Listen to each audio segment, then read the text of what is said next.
자, 저번 시간에 말이죠. 오랜만에 또 독립운동가 특집을 했는데, 뭐 제2의 약산 특집이다. 이런 얘기를 들었습니다. 뭐 늘 호평이지 뭐. 아, 호평이지. 또 모르잖아. 화학 선생을 누가 알아? 그렇지 않습니까? 네. 우리가 처음에 약산 선생 했을 때 누가 알았어. 그것처럼 또 화학 선생을 탕 갖고 와갖고. 저번 방송에서 가장 감명 깊었다라고 할 수 있는 부분은 역시 압권된 부분은 기생들을 데리고 넘어가는 바로 그 야, 씬을 그 어떻게 부분, 졸지에 눈빵으로 돌릴 수 있느냐. 존나 요거도 먹었어 듣다고. 아니 그렇게 해야 재밌는 거 아니야. 빵빵 터지고. 이 사람들 사실은요. 제가 써놓은 거 그대로 하면요. 존나 재미없어요. 그렇지. 그건 뭐 그냥 동물의 역사 강의지. 재미없고 아니면 뭐 이 박사의 어떤 그런 종교학 강의밖에 안 되는 거고. 그런 거 조금 넣어줘야 재미있고 빵빵 터지는 거 아니겠어요? 그런데 그날도 아마 손수호 변호사가 안에 있었지만 우린 그런 얘기할 때만 집중이 잘 돼. 야, 손수호 변호사 웃느라 일을 못하더라. 그래요. 알겠습니다. 뭐 지난 방송 거기면 되겠습니까? 네. 그러면 오늘은 뭐 2탄.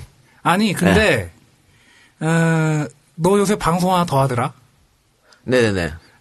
씬 넘버 3? 신 넘버 3. 무슨 영화 용어인 줄 알았다가 보니까 신이 매울 신자고 넘버 3는 왜 넘버 3라고 했는지 모르겠는데 3명에서 하나? 3명이서 하는데 저 남태우, 오창석 나 이렇게 3명이서 하는데 내가 참 지금 사실 제가 뭐 다시 뭘 새롭게 할 여력이 전혀 안 되거든.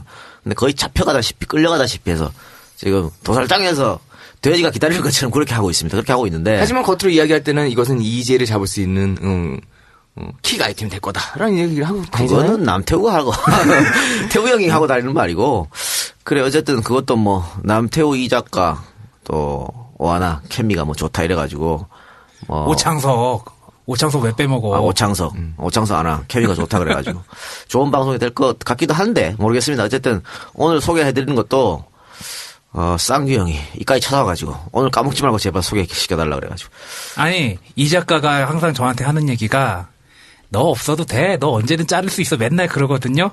내가 솔직히 신 넘버 3 들으니까 너는 아니면 안 되겠더라. 그래요? 저는 1화가 굉장히 마음에 들었는데 2화까지 녹음했거든요. 네. 근데 2화는 내가 봤을 때 영 아니었어. 1화가 재밌었어요. 이게 약간 합이 맞기 전에 좀 더 재밌어. 남태우 형 피곤해. 야 그리고 작가 따로 있지. 있지. 야 작가의 영역에 작가한테 뭐라고 그러지 마. 네가 아무리 작가지만 아니 작가가 글 못 쓴다고 너 너무 뭐라고 이런 부분은 왜 빼먹었냐 그런 얘기는 왜 하니. 그것도 있잖아. 내가 작가가 써준 거 내 맘대로 막혀버렸거든. 그래서 작가가 나중에 화냈어. 화나지. 그래갖고 내한테 맡겨라. 나의 촉을 믿어라. 그럼 터진다. 그래서 방송 1회 올리고 나서 작가한테 문자가 왔더라고. 너무 재밌다고. 결과를 내주면 되는 거야. 중요한 걸 물어볼게. 작가 이뻐? 유구무원입니다. 아니 그분도 박사입니다. 국문학 박사십니다. 알겠다. 네가 왜 그렇게 네. 작가의 영역을 침범하는지 내가 알겠다. 국문학 박사시기 때문에 너무 정갈하게 글을 쓰시더라고. 그래서 이렇게 감칠맛이 없잖아. 이렇게 하면 방송이 안 된다. 그렇게 해서 제가 마음대로 막혔는데 아니 그 대충 줄거리는 제가 치지 않고 줄거리는 그대로 가고요. 중간중간에 요소. 요거는 애드립이지 뭐. 요거는 삭제해야겠다. 이런 거. 과감히 삭제. 근데 작가가 굉장히 조사를 해서 썼을 거 아니야. 근데 그걸 통으로 훅 날려. 통으로 훅 날려. 그럼 좀 짜증나. 야, 태호 형이 똑같은 걸로 고통스러워하더라. 왜 5페이지 하다가 24페이지. 우리 저기 태호 형 좀 해보세요. 날라다닙니다 이거. 서울시에서 콘서트 할 때 똑같은 일이 벌어졌죠. 5페이지에서 갑자기 24페이지로 날아가는. 그러니까 태호 형과 나의 차이는 태호 형은 지르는데 나는 그냥 수능하고 지나가잖아. 거기에 맞춰서 하잖아. 그럼 그건 그렇고. 자 그러면 뭐 없죠 다른 이야기는. 네, 시사 얘기해야죠. 시사 얘기해봅시다. 지난 한 주는 온통 남북 긴장 사태 또 네. 그에 따른 남북 합의 뭐 이런 거였습니다. 사실 뭐 여러분들도 많이 걱정을 하셨을 텐데 저한테 엄청난 질문들이 들어왔습니다. 전쟁이 일어나냐고. 가는 곳마다 전쟁이 일어납니까? 근데 가는 곳마다 안 일어납니다. 그러면서 한마디 했지. 정말 전쟁이 일어난다고 할 때는 언제냐? 한국에 와 있는 미군들이 갈 때. 미군들이나 혹은 그의 가족들이 혹은 관광객들이 미국으로 돌아갈 때 그때는 사재기를 하시라. 내가 이런 말을 했는데 아니 그런 위기가 있었죠 예전에 한번? 있었죠. 서울 불바다 발언. 김영삼 정부 때 있었죠. 그 클린턴이 바로 전화 통화해서 야 다 소환시키 할래 그러다 마지막에 참았지. 그 물론 뭐 YS 형은 지가 클린턴을 쫄라서 이루어진 거라고 하지만 어쨌든 그런 적이 한번 있었습니다. 그리고 연초에 우리 올해 예언했을 때 난 솔직히 그거 누구나 다 예언할 수 있다고 생각했는데 남북 관계에 관해서 하나 큰 게 나올 것이다라고 그렇죠. 우리가 얘기했었잖아요. 아니나 달라. 당연히 나오는 것이. 임기 반환점을 딱 도는 순간에 이제 그냥 이렇게 돼가지고 참 역시 EJ가 또 하나 물론 다 누구나 예언할 수 있는 거였지만 사실 전쟁은 일어날 수가 없어요. 일단 전쟁을 하려면 미군이 움직여야 되잖아. 준전시에서 전시로 바꾸는 우리 작전권이 그때부터 작전권이 작전권이 있는데 작전권이 없는데 지금 우리가 어떻게 전시로 바꾼 다음에 뭐 어떻게 하려고 미군 허락을 득해야지 그렇죠. 될 거 아니야. 전시로 바꾸려고 그러는데 어떻게 움직여 주시겠습니까? 전쟁한 다음에 미군이 안 움직여? 그럼 어떻게 되는 거야? 그러니까. 근데 그 문제가 있고 미군이 움직이기 전에 북한이 뭔 씨발 존나 큰 도발을 해야 전쟁이 날 거 아니야. 진짜 뭐 미사일 엄청 갖다 퍼붓든가 그런 도발이 있어야 전쟁이 할 거 아니야. 그렇겠죠. 그런데 북한이 그럴 수 있어? 못해요. 그렇게 하는 순간 좆대지. 봐봐요. 평양이 불바다가 되겠지. 아니 북한은 독재국가 아니야. 그것도 3대 세습. 김일성, 김정일, 김정은. 걔들이 왜 3대 세습을 합니까? 기득권 자기가 갖고 있는 거 지키려고 하는 거 아니야. 이대로 그냥 가면 진짜 김정은 아들도 또 헤쳐먹을 수 있어. 그런데 뭐하러 이상한 짓을 해? 전쟁이 일어나면은 이게 뒤바뀌어 버리는데 독재자들은요 자기가 갖고 있는 거 절대 놓고 싶어 하지 않습니다. 이대로 쭉. 그럼 왜 전쟁을 하나? 이대로 쭉 가면 되지. 쟤들이 핵무기 만든 이유가 뭔지 아세요? 핵무기 만든 것도 결국은 자기네 정권, 김정은 정권 보호하기 위함이거든. 그래서 이게 소위 말하는 위험용 폭탄이지. 늘 말했잖아. 공격력이 아니다. 그럼 폭탄은 뭐라 그랬습니까? 던지면 더 이상 폭탄이 아니라 했죠. 그렇지. 들고 있을 때 잡고 나 야 우리 핵 있다 씨발 까불면 터뜨린다?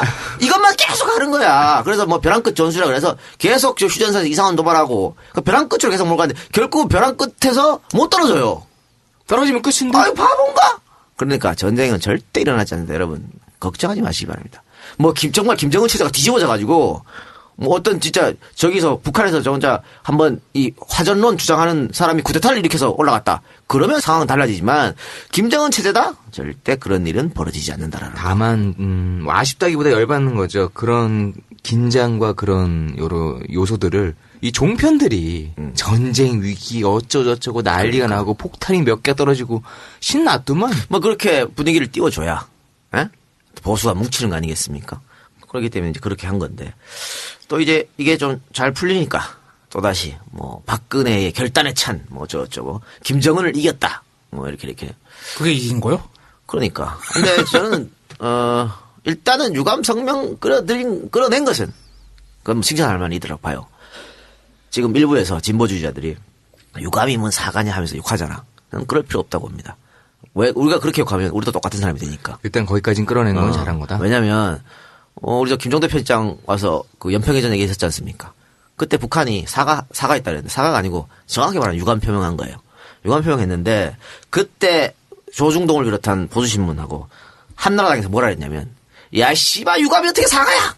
이러면서 정말 생난리를 쳤습니다. 생난리를. 근데 지금은 이제 안 그래. 입장이 안 그래서 쉽게 안 그렇잖아. 근데 우리가 지금 그러면 그렇게 똑같이 되는 거고 북한이 사과해 미안해 제발 방지 약속할게 이런 적이 없어. 역대 다 유감이었어요. 그러니까 그 정도 발언 이끌어낸 것도 엄청 잘한 것이다. 다만 이걸 자화자찬하면 안 되는 거지. 유감 발언을 가지고 김관진이가 유감 발언을 했는데도 불구하고 자기는 리포팅을 어떻게 했냐면 기자들 앞에 사과 받았고 재발 방지 약속 받았다 그랬거든. 합의문에 그런 내용이 어디 있어? 단어는 유감이 쓰였는데. 개코 아무것도 없어. 사과도 없어. 재발 방지 근데 그렇게 말했어요. 아니 비유를 하면은 만약에 내가 뭔가 실수를 해가지고 세작이 누구한테 졸라 의도 터졌어. 그랬는데 내가 유감입니다. 유감이다 세작. 그랬으면 얘 나 때렸을걸? 진짜 나 때문에 그래서 미안하다라고 사과를 하는 게 맞지. 근데 이거는 내부적으로는 뭐 사과하고 지나가고 공식적으로 유감 표명했다는 정도로 넘어갈 그렇죠. 수는 있겠지만 근데 그게 그 회담을 책임졌던 사람의 입에서 이렇게 그런 식으로 얘기가 나왔다는 거는 조금 그렇지. 말이 안 되지. 그런 워딩이 나오는 건 안 되는 것이죠. 그러니까 사실은 이게 사과 유감은 사실 사과는 주체가 있는 거 아니야. 그리고 유감 얘기 나온 김에 예전에 낙가소년가? 뭐 예전에 과거사 얘기했을 때 처음 나온 게 유감이란 얘기 아니었나? 그 다음에 통소개념 나오고 그때 유감 얘기했을 때 저게 무슨 사과냐는 얘기 한참 나왔단 말이야. 아니 새누리당이 얼마 전까지 그랬다니까. 유감은 사과가 아니라고. 새누리당에서 그랬고 조중동도 그렇게 했다니까. 근데 지금 지들 입장이 바뀌니까 이거 뒤집은 거지. 쟤들 말 뒤집는 거는 워낙 뭐 뻔히 있는 일이니까. 지금은 그 유감이라는 단어가 매우 대단한 단어로 지금 포장이 돼 있어요. 포장이 돼 있는 거죠. 그러니까 작통권도 마찬가지 아니야? 작통권도 자기 보수가 정권을 잡았을 때는 반드시 환수해야 된다고 조선일보에서 맨날 사설 때리다가 노무현이 정권 잡고 환수한다니까 안 된다고 하고 지랄하잖아. 그러니까 얘들은 이념도 없고 사상도 없고 아무것도 없어. 무조건 집비 몰라. 그래, 집비 몰라. 지모가 잡으면 무조건 반대하는 거고. 뭐 하여튼 그런 건데. 그러니까 어쨌든 그 김관진 실장이 이렇게 발언하는 건 국내 정치용이죠. 국내 정치용으로 이렇게 했는데. 요렇게 말하니까. 뭐 북한도 마찬가지죠. 황병수도 북한에 가갖고 지는 유감 발언 해놓고는 그 합의문에 유감이라고 해놓고는 북한에 가갖고는 없는 일을 또 남한이 조작했다고. 또 이렇게 말해버리잖아.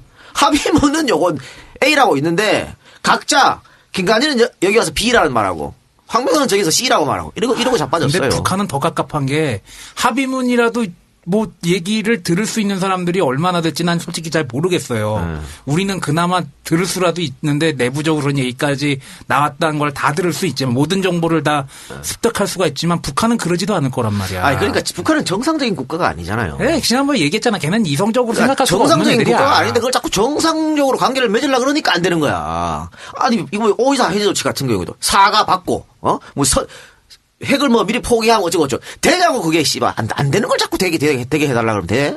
어? 적당히 맞춰가면서 해야 될 거 아니야. 아니 밀었다 땡겼다 넣었다 뺐다. 그러니까 욕을 처먹는 게 이 사람들이 집중하고 듣다가 갑자기 뭐야 하고 깜짝 놀래요. 공식으로 처녀서 그걸 잘 못하시는가? 넣었다 뺐다를. 이 개새끼가.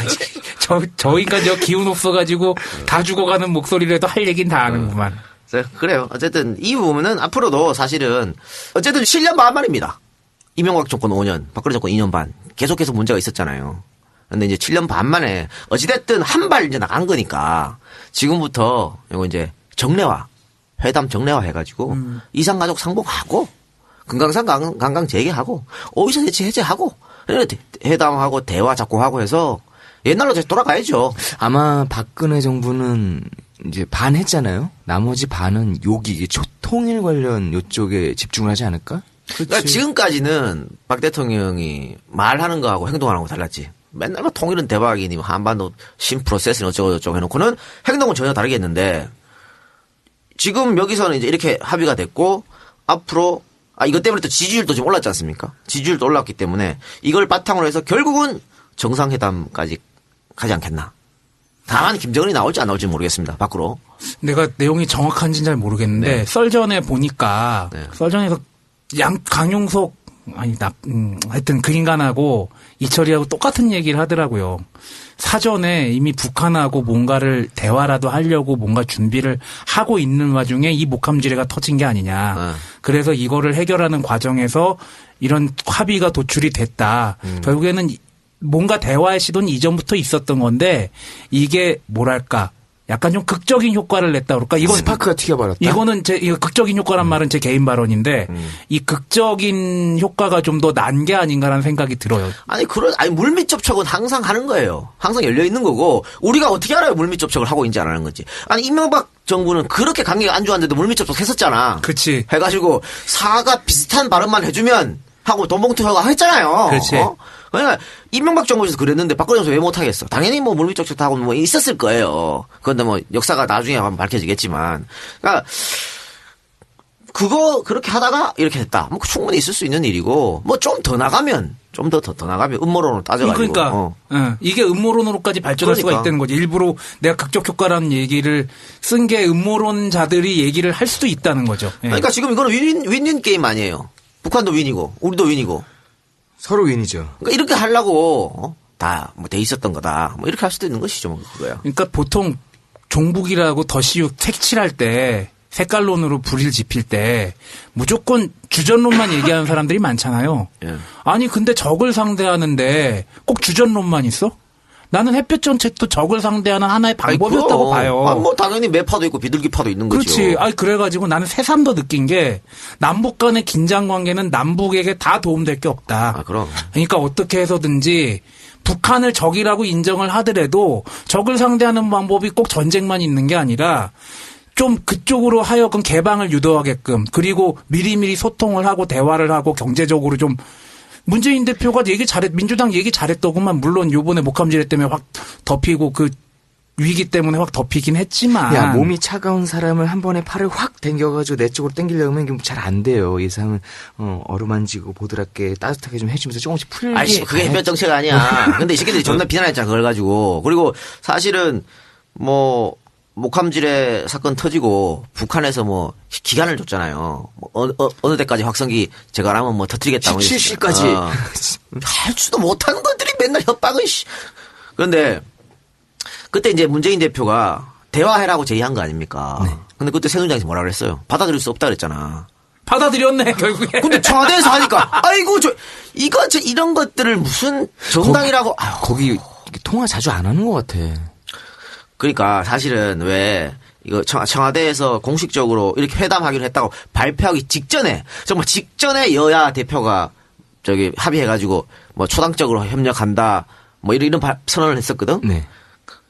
왜 직전에 나왔을까?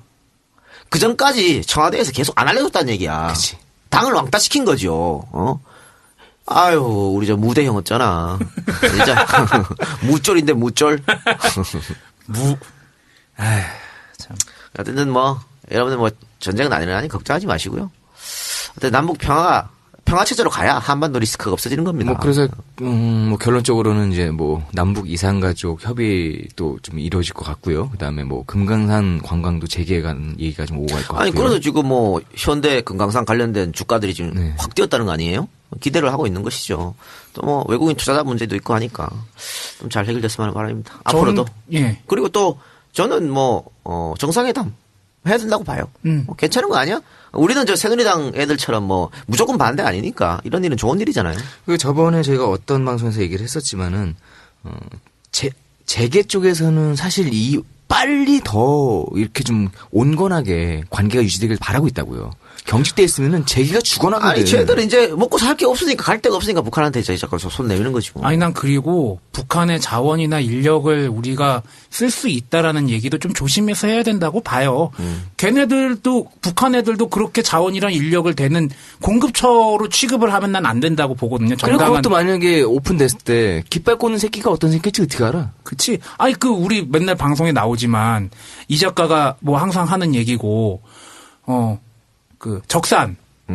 적산에 나중에 적산들 우르르 나왔을 때 거기 깃발 꽂은 사람이 누구야? 기득권들이잖아, 결국엔. 그런 꼴이 똑같이 나지 말란 법이 없단 말이죠. 아니, 그러니까 뭐 흡수 통일을 해서 바로 하면은 통일비용이 너무 부담되니까 그건 불가능한 일이고 지금부터라도 조금씩 협력하고 확대해 나가야 된다니까요. 그리고 흡수 통일 그리고 주전론 얘기하는 사람들 중에 실제로 전쟁에 나아가는 사람들이나 군대 갔다 온 사람들이 몇이나 돼, 솔직히. 난 반반 본다. 반도 대거슈? 아니, 참전용사 분들도 있으니까, 물론. 아니, 그거에 대해서 뭐 트위터 하나 재밌는 거 있었더만. 지금 막 전쟁 불사로는 이야기하는 그 노인층들은, 날짜를 역산을 해보라고. 그럼 안 맞는다고. 70대는 이 말을 할 자격이 없다. 전쟁을 안 했다. 이거지. 아니, 그게 전쟁을 했건 안 했건 간에 군대라도 한번 갔다 온 사람들이, 물론 여성분들도 국방에 의무를 다 지는 건 사실이니까 여성분들을 비하하는 건 아니고, 난 그런 부분들에 대해서 그들이 과연 할 말이 있을까라는 생각은 들어요. 그러니까 전쟁 나면 다 먼저 토끼 새끼들이 뭐 맨날 주전론은. 얼마 전에 제가 민방위를 갔다 왔거든요. 너 민방위 갔다 왔냐? 갔다 왔어. 내가 혹시 언제까지인지 모르겠어. 우리 안 끝났어? 왜 아직도 나왔는지 모르겠어. 만 40까지일걸? 내가 알기로는 그런데.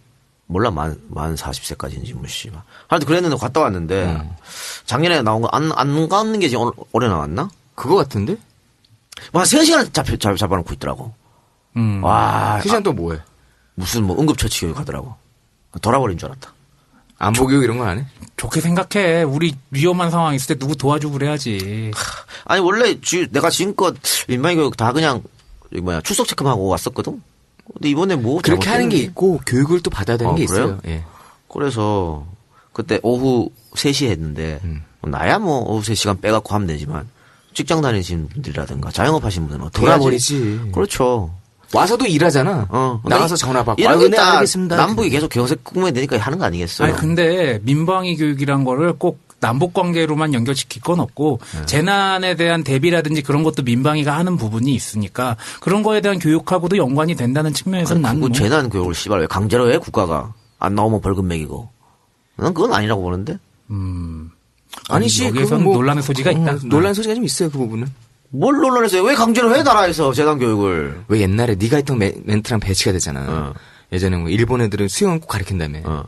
그거랑 똑같은 거지 뭐. 아, 그거 학교에서 하는 거잖아. 성인들한테 강제로 시켜. 성인들은 필요 없다? 이 작가 입장에서는 의무교육 안에서 그런 그래, 것들을 그건 의무교육 안에서 해결을 하는 거고. 얼마든지 할 수 있는데 우리 저기 교련복 입고 다닐 때 난 교련복 입고 했던 것 중에 기억나는 거는 기합받은 거밖에 없어. 자율학습한 거하고 그런 거에서 다 지금 채워질 수가 있는 부분들이 그게 너무 성인들 교육까지 재교육까지 너무 이어진 부분이 있다는 게 이 작가 의견이겠지. 전 국가에서 하고 싶으면 무료로 뭐 이렇게 하고 싶은 사람 와서 이렇게 하든가 이렇게 해야지. 그걸 강제성을 띄어가지고 그렇게 하면 안 되는 거지. 뭐 돈이나 줘? 돈도 안 주면서. 사람들 돈을 안 주는구나. 왜 향토의 비군 가면은 교통비 주잖아. 옛날에 그거 받았죠. 네. 얼마 주죠? 한 5천 원 주나? 5천 원 많이 받는 건데? 1,500원인가? 기억이 안 난다. 1,500원 그랬을걸? 도시락값은 더럽게 비싸요. 예. 네, 거기까지만 하고 다음 이야기 봅시다. 그 정종섭 행정자치부 장관께서 논란되는 발언을 하셨다는데 뭐 어떤 일을 벌이신 겁니까? 총선 승리 이거지 뭐. 필승. 필승? 네. 새누리당 연찬에 정종섭 장관이 참가해가지고 먼저 선창한 거죠. 제가 총선하면 여러분들 필승해주세요. 뭐 이건가? 뭐 그런 걸까요? 그런 것 같아. 근데 행정자치부 장관이 사실 이 선거에까지 포함해서 모든 건 재반을 관리하는 사람 아닙니까? 만약에 선거 관련된 일하면 거의 주무부서가. 그러니까요. 예. 아니, 주무부서는 이제 뭐 선거관리위원회겠지만. 예. 그런데 이런 사람이 총선 필승, 특정 정당을 이기게 하겠다는 말 아니겠습니까, 이거? 그러니까 거기서도 그 얘기 나오더라고. 주어 없었다고. 이 말이 돼, 그게. 아니 언제까지 우리가 주어 얘기를 들어야 되며 그 자리가 또 무슨 자리였냐고. 그러니까 어디 가서 얘기를 하셨냐고요. 그러니까 거기 씨발 새누리당 연찬에 가서 총선 필승을 새정치연합 이기라고 했나 이거? 말도 안 되는 그런 소리를. 그러니까 입장 바꿔놓고 생각해. 우리가 늘 얘기하지만 만약에 새정치연합 연찬회에서 정종섭 장관이 총선하면 필승하십시오. 총선 필승 했으면은 가루가 됐을 것이다. 근데 그거 지금 대변인이 김영우 대변인인가요? 새누리당이라고는 안 했다. 이 따우 발언을 변명이라고 하고 이건 말장난이지. 국민을 기만하는 행동이죠. 오죽하면 종편에서 더 까더라. 아유, 뭐라고? 얼마나 어이없으면 이 발언이 그냥 차라리 말 입 다물고 있지 왜 그렇게 했냐고. 종편에서도 조사 까고 있으니. 얘는 결정적인 순간에 이렇게 뻔뻔해지는 어떤 그 회피술 같은 게 있는 것 같아. 그러니까 이게 사실은 공무원의 정치 중립 위반 아닙니까? 그렇지. 그리고 노무현 대통령은 이걸로 탄핵당했잖아. 예. 대통령을 탄핵시켰는데 행자부 장관 이런 발언을 하고 새누리당에서는 감싸주고 글쎄요 뭐 새정치연합에서 고발한다고 했으니까 선관위에서 또 어떤 판결을 내릴지 야 그럼 그거 재밌겠다. 이 양반이 새정치민주연합에 또 오는 거야. 와 여기서 또 총선 필승 이걸 또 해보는 거지. 그렇지. 정의당 가서도 한번 하고 왜 이정희 후보랑 그 친구들인데 가서도 하지. 행자부에서 그래서 뭐라고 변명을 했냐면요. 아니 그거 그냥 건배사의 같은 일종이다. 잔치집 가서 분위기 띄우는 건배사 같은 일종 이랬거든. 그러니까 와서 해. 와서 해. 새정치랑 총선 필승 안 하고 정의당 가서. 당마다 다 가리니까. 저기 누구야 그 내 눈을 바라봐. 공화당 가서도 하시고 허경영 씨 앞에서 그러시라고. 절대 못 그럴 것이다. 근데 이거 새정치에 가서 하면 박근혜가 가만히 있겠어? 아니 차라리 난 건배사를 저기 새누리당 뭐 연찬에 갔으니까 당정 융합 그렇지. 이렇게 하든가. 당이랑 정이랑 워낙에 소통이 안 되니까 그랬다고 변명거리도 되잖아. 당정 융합이라고 하면은 나중에 선거 때 그렇게 하겠다는 거 아니 정치 중립 위반이다 그러면 변명거리라도 나오지. 야 주어가 없다는 게 그게 말이 되냐? 그러니까 잔치집에 진짜 갔으면 뭐 새누리당의 발전을 위하여 이 정도만 돼도 에이 씨발 고택자 힘들겠다 이렇게 생각했을 텐데 이건 진짜 선거에 개입하려고 총선 필승이라고 그래놓고는. 아니 무슨 세븐이 안 막았다가 마사지만 받고 나왔다는 얘기랑 뭐가 달라? 그러니까 참 답답하네. 근데 선관위에서 어떻게 유권 해석을 내릴지 대충 심장이 가지 않습니까? 안 봐도 비디오지 뻔할 뻔짜 뻔돌이 뻔순이. 우리 선관위는 그때 우리 선관위하고 우리 헌재하고 공통점이 있어요. 뭐야? 사안마다 그때 달라요 하는 것이요. 그러니까 선관위도 이번에는 그렇게 내릴 것이다. 김영삼 때 이거 김영삼이 엄청나게 선거 개입했는데 영도다리. 아니 영도다리 말고 김영삼 대통령 시절에 95년도 지방선거인가요? 최선을 다해가지고 뭐 승리하자. 뭐 아니 엄청나게 개입했는데 자제하라 이렇게 했거든. 자제하라 말했고 노무현 대통령 할 때는 탄핵. 그러니까 이게 위법이다 이렇게 표현했죠. 얼마 전에 박근혜 대통령이 한 거 뭐 유승민 찍어내기 할 때 그거 괜찮다고 했잖아. 이번에도 또 괜찮다고 할 것이다. 이미 무슨 고쟁이 빤스줄보다 더 탄력이 좋아요. 아니 내내 흐르는 게 기득권들이 내가 하면 로맨스 남이 하면 불륜 그 이중잣대가 진짜 치가 떨릴 때가 있어요. 그리고 정종섭 씨는 글쎄 정치에 굉장히 관심이 있는 것 같아요. 출마하지 않을까. 그래서 이번에 한번 또 이렇게 보여줬으니까. 예언하는 겁니까? 예언하는 겁니다. 근데 박 대통령이 장관들 출마하지 말라 그랬거든. 출마하지 말라는데 지금 나오고 싶어 한정한 애들이 굉장히 많아요. 그 중에 애들이 어딨어? 다 우리보다 나이가 많으신데. 그래서 과연 이게 어떻게 될까? 이것도 지켜보는 재미입니다. 여러분. 어쩌면 일부러 이렇게 밖으로 약간 모난 행동을 해서 트러블을 만들고 나 장관 못할 것 같아 빠졌다가 나가는 거 아니야? 그러니까 박 대통령이 지금 뭐 4대 개혁에 이제 집중해야 되고 어쩌고 저쩌고 남북 관계가 이렇게 하고 해서 장관들은 경제도 문제도 중요하고 장관들은 많으니까. 총선에 나가지 마라 라고 겉으로 말을 하지만 속으로는 야 니네 나가면 나 사람 또 새로 뽑아야 돼. 그게 피곤한 거지. 귀차니즘이야? 귀찮기도 하고 뽑을 때마다 말이 많았잖아. 뽑을 때마다 청문회해야 되고. 그 지지율 내려가고. 그렇지. 정권의 위기였지. 항상 인사 문제가 걸리면. 뽑을 때마다 그랬잖아. 근데 얘들 한꺼번에 나가면 또 한꺼번에 몇 명을 뽑아야 될 거 아니야. 그게 싫어서 그런 거예요. 아니 나는 지금 갑자기 급 생각나는 사람이 총선에 못 나올까봐 굉장히 우려하는 국무위원이 한 분 계시잖아. 그분도 지금 속이 탈 텐데. 누구? 우려되시는 분이 있겠지. 너 모르는구나. 얘기해. 교육부 장관, 교육부 총리.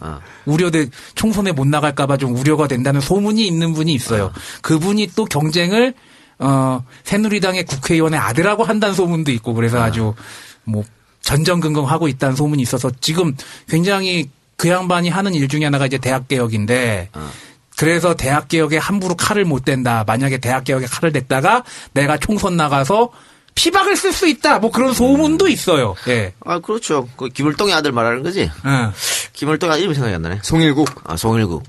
송일국 씨가 인천에 나온다는 이야기는 예전부터 있었죠. 송도 이사 갈 때부터. 예전부터 파다했고, 나오면 무조건 당선된다는.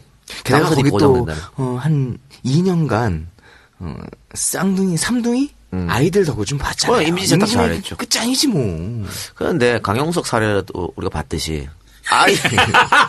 아이들 이용해서 뭘 하는 사람들은 끝이 좋지 않다. 이런 말씀을 전해드리겠습니다. 이건 내가 보기에는 이 작가가 애 키우는 입장에서 같은 애 아버지인 송일국 씨한테 염려가 돼서 얘기하는 거예요.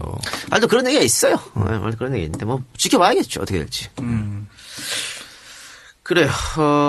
이재명 시장이 이번에 또 새누리당 또 종편으로부터 엄청난 공격을 받았습니다. 새누리당의 하태경 의원이죠? 하태경뿐만이 아니고 엄청난 공격을 받았는데 일단 이재명 시장이 22일 자신의 트위터에다가 북에서 먼저 포격, 연천군 주민들은 왜 못 들었을까라는 걸 올렸는데 이거는 미디어 오늘 기사 내용을 리트윗한 겁니다. 기사를 갖다가. 그렇지. 그러니까 북에서 먼저 포격을 했다는데 우리 주민들이 북에서 쏜 건 못 듣고 우리가 쏜 것만 들었다 그랬거든. 그러니까 그 내용을 이제 리트윗을 했는데 여기에서 이제 엄청난 공격을 한 거죠. 종북이다 이제 의심하냐 이렇게 한 건데 이재명 시장이 아니면 그 정도도 이야기 못하냐 이렇게 된 거예요. 그러면서 누가 진짜 종북인가? 북한에다 대고 초 한 번 쏴줘. 한 새끼들이 종북이지. 네, 이게 진짜 총풍 사건 가지고 한번 방송하자고. 우리 흑금성 특집에서 했어요. 흑금성 특집에서 총풍 특집 살짝 언급했었는데. 그러면서 총풍 사건 한 정당이 종북한 사람들이 이제 어떻게 내가 종북이냐 이렇게 맞받아쳤단 말이야. 맞받아치니까 또 종편에서 무슨 별 난리 났고 또 새누리당 그 김용호 대변인 같으면은 성남시 일에서 손 떼라고 이런 얘기까지 했는데. 네가 왜 상관하냐? 성남시 일에 손 떼라고 말아. 네가 뭔데? 아마 네가 그 양반이 지역구가 연천인가 그럴걸요? 그런데 우리가 성남시 일에 말하면 성남시 주민들이 뽑아가지고 시장 되는 건데. 그 또 좀 웃긴 거는요. 아마 비슷한 날짜였죠. 21일 날 그 조선일보 기사도 있습니다. 하늘 찢는 굉음에 전쟁 났는가 싶어. 이번에는 북의 본때 보여라. 여기에서 또 연암수와 마찬가지로 그 삼고몇 주민들이 북의 포 사격 소리를 듣지 못했다고 보도했다. 조선일보도 했어요. 그러니까 조선일보 보도하고 다 보도했는데 왜 씨발 이재명만 문제가 되냐? 그럼 조선일보 보도, 미디어오늘 보도, 동아일보 보도 다 문제 삼아야지. 재명이 형이 조선일보를 링크를 안 걸어서 삐진 거 아닐까? 아니 그러니까 뭐 이 문제 가지고 한 건 이건 난 전 정쟁이라고 봐요. 뭐 이 정도 얘기할 수 있는 거 아니야? 조선이 보도하면 그냥 보도고 미디어오늘이 보도하면 바로 종북이 다른 되거든요. 신문에서 뭐 그렇게 하는 건데. 땅이 무너질까봐 겁나서 걸어다니지 못하는 이 박사가 얘기합니다. 재명이 형 트위터 하지 마. 아니 왜냐하면은 조희연 교육감 사례가 있잖아요. 기자가 뭔가 트위터로 올린 거를 리트윗을 했다가 지금 조희연 교육감 위기잖아. 나 그래서 얘기하는 거거든. 아니 그러니까 나는 안 하는 게 맞다고 봐. 이런 트윗은 안 하는 게 맞는데 했어. 그럴 수도 있지지. 이걸 가지고 무슨 정복이나 할 필요는 없다 이거예요. 그리고 난 오히려 이 시장이 이 시장한테 좋은 거야 이런 거. 정복 논란이고 뭐고 간에. 또 5% 나가는 거 이제 5% 돌파하는 그렇지. 거야? 자꾸 이슈 파이팅 했었다. 아이고 그럼 자꾸 언론에 나와주면 좋은 거예요. 그러니까 이 작가가 이야기하는 좋다는 거는 이제 이슈 파이팅 된다는 거고 이 박사님이 얘기하시는 거는 미친 개에겐 먹이를 주지 마라. 아 그리고 큰일 하실 분이면은 퍼거슨 감독이 얘기했잖아요. SNS 하지 말라고. 아니 그리고 충분히 이 시장 같이 생각할 수 있는 거 아닙니까? 왜 총풍 사건 이렇게 했을 때 그 안기부에 있었던 안기부에서 중요한 역할을 했던 안기부 차장이었던 이병규 씨가 지금 어디 있어? 그렇지. 그치. 청와대에 앉아 있잖아. 비서실장 하고 있잖아. 그럼 당연히 이런 의심을 할 수 있는 거지. 니들이 과거에 저질렀잖아 또. 아니 그리고 이재명 시장이 개인적으로 기술한 게 아니라 기사를 가지고 온 거 아니에요. 그렇지. 그것도 이게 예전에 조희연 교육감이 기자의 트윗을 리트윗한 거랑은 좀 차원이 다르긴 하지. 예. 안 되면 리트윗 하는 것은 사실은 거기에 동조하니까 리트윗 하는 거 아니겠어요? 네. 기본적으로. 그건 뭐, 그냥 이걸 가지고 정부를 할 필요는 없다. 아니, 난 근데 재명이 형 대처는, 박수가 나와요. 이 형은 원래 이렇게 대처하잖아. 야, 그럼 니네가 먼저 사과해. 그렇지, 이거지. 그렇지. 니넨 그렇게 안 했어? 이거지. 이 박사 배우란 말이야. 아니야, 난 그냥 땅이 무너질까봐 걸어다니지 못할래. 이게 난 걸 어떡해. 야 여자들이 만약에 너한테 오빠 오늘 나한테 왜 이러는 거지? 오빠 나한테 뭐 할 말 있어? 난 없어? 그런 얘기가 안 나오게 해. 알겠습니다. 시사문제 거기까지만 하겠습니다. 자, 그러면 광고 듣고 오겠습니다. 네, 본격적으로 정암 특집 2 시작해보겠습니다. 우리가 지난주에 어디까지 언급했습니까? 홍구공원까지 예. 얘기했죠. 예. 그러니까 엄청난 준비를 한 남아 한인혁명은 실패를 했고 야 그냥 가. 일본 복장 입고 일본어 하면 통화시켜줄 거야. 야, 땅이 무너질까봐 어떻게 걸어다니니? 그렇지. 라는 김구 선생은 윤봉일 성공했죠. 이사가 의거에 성공했지. 네. 그래서 이 홍구공원 의거에 실패한 남아연맹은 실패했으니까 뭘 한 게 해야 될 거 아닙니까? 그렇죠. 보여줘야 될 거 아니야. 그래서 1933년 3월 17일에 중국 고급 요정 육삼정에서 일본 공사 아리요시 아키, 육군 대장 아라키 사다오 등 일본 정강계의 요인들과 중국 국민당의 고관들이 만나가지고 중국에서의 한국인, 중국인의 항일 투쟁을 무마하거나 탄압하는 방책을 모의한다라는 정보를 입수한 뒤에 이들에게 폭탄을 던질 거사를 준비했습니다. 이 고급 요정에 대한 정보를 입수했네요. 입수했죠. 자, 그래서 이 거사에 기꺼이 참여하겠다고 자진해서 나선 남아연맹 사람들은 엄형순, 양여주, 이달, 이용준, 정혜리, 김지강, 박기성, 원심창, 이강훈, 그리고 백정기였습니다. 특히 백정기는 홍구공원 의거 실패가 있고 1년이 지나도록 그때의 아쉬움을 잊고 있지 않아서 본인이 가겠다고 흥분해서 난리를 쳤습니다. 지난 방송에 나왔잖아. 비는 오는데 출입증은 안 나오지. 갈 거야. 그런데 출입증 올 때까지 기다려봐. 아니야, 씨발 갈 거야, 보내줘. 이랬던데. 지금 시각은 오전 10시. 10시인데 씨발 나 가야 돼. 이랬는데 그걸 잊지 않고 계속 가겠다고 난리 쳤는데 지금 제가 쭉 언급해드린 10명 있지 않습니까? 이분들이 다 자기가 가겠다고 나선 겁니다. 그러니까 백정기 선생을 빼고 나머지도 다 나를 보내줘 이렇게 한 거예요. 이 의거에 자발적으로 참여를 한 거죠. 그러니까 다 죽을 자리로 지금 먼저 가겠다고 자리를 한 겁니다. 이런 분들이 나라를 지킨 거예요. 따대고 새누리당이 나쁜 놈의 새끼들. 그래서 백정기 선생이 가겠다고 이렇게 흥분을 하고 난리를 쳤는데 그러나 정화음은 백정기를 보낼 수 없었습니다. 왜? 당시 백정기 선생이 남아연맹의 모든 생활비를 책임지고 있었기 때문인 것이죠. 그럼 못 보내지. 재정을 담당하고 있는데 어떻게 보내? 총무였어? 그래서 이런 이유로 정화음은 백정기를 보내는데 난색을 표현했으나 백정기 선생이 하도 난리를 치니까 난 갈 거야. 간다니까. 화암이 형 나 좀 보내줘. 그러니까 아니 뭐 화암과 백정기 선생이 동갑인데요. 서로 뭐 동지라 부르고 형이라 불렀으니까 하여튼 그렇게 해서 고집을 꺾을 수 없어가지고 어쩔 수 없이 정화암 꾀를 냅니다. 뭔 꾀냐? 제비 뽑기로 하자 그런 거예요. 보내긴 싫어. 근데 간다고 저렇게 난리쳐. 그러니까 야 너 말고 다른 동지도 다 간다 그러니까 우리 공평하게 기회를 공평하게 그렇지. 갖자. 그래서 제비 뽑기를 하자 해서 정하암 선생까지 포함해서 모두 11명 총 11장의 쪽지 중에 한 장에만 한자로 유자를 썼고 이 유자가 적힌 종이를 뽑는 사람이 거사를 도모할 적임자가 되는 것입니다. 그리고 이 사람이 이 유자를 뽑은 사람이 또 다른 한 사람을 지명할 수 있었어요. 그러니까 두 사람이 가는 거예요. 그렇게 해서 확률은 11분의 1 아니겠습니까? 요거는 사실 걸리기가 좀 어렵죠. 아니 11분의 1이면 10%도 안 되는 거 아니야? 안 되지. 안 되는. 그런데 참 운명이 그런 걸까요? 이 11분의 1의 확률을 뚫었습니다. 백정기 선생이. 그래서 유자를 적힌 종이를 뽑은 사람이 바로 백정기 선생이었다라고 하는 겁니다. 그래서 백정기가 유자를 뽑았고 유자를 뽑은 백정기는 쾌재를 부르며 나이스! 그렇지 와탕카 하면서 옆에 있던 이강훈 선생의 손을 덥석 잡았다고 합니다. 이동지 나하고 같이 갑시다. 꼭 그렇게 합시다. 야, 이거 무슨 지니어스 게임 데스매치도 아니고. 그러니까 이게 말이죠. 죽으러 가는 거잖아요. 근데 이렇게 즐거워했다니. 참 이거 참 이해할 수 없는. 그러니까 우리 같은 정말 범인은 그렇지. 이해할 수 없는. 평범한 사람들은 그렇죠. 절대 이해할 수 없는 영역이죠. 예. 자, 백정기는 흥분하고 있었고 이번에는 반드시 일제 원흉들에게 보복을 할 것임을 다짐했습니다. 정화암은 백정기에게 백범으로 맡은 폭탄 2발과 왕하초와 화균실에게서 받은 권총 2자루를 건네주었습니다. 그러니까 백범이랑 계속 이렇게 서로 협력을 한 겁니다. 당시 정화암은 어떤 심경이었을까요? 이 두 사람을 보내는데. 아휴, 드디어 그날은 왔다. 준비했던 폭탄과 권총을 그들에게 넘겨주니 목이 메었다.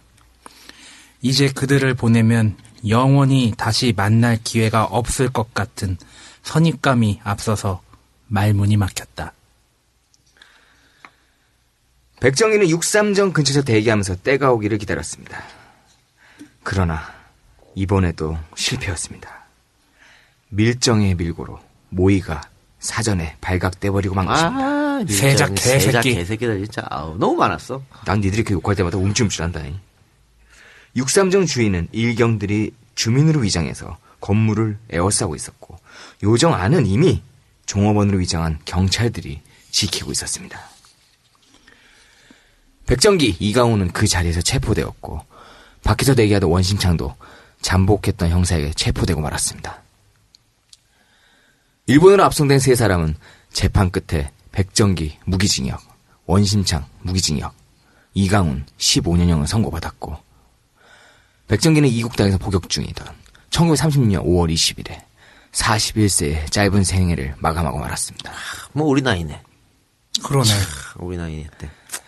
정화암은 땅을 칠 수밖에 없었습니다.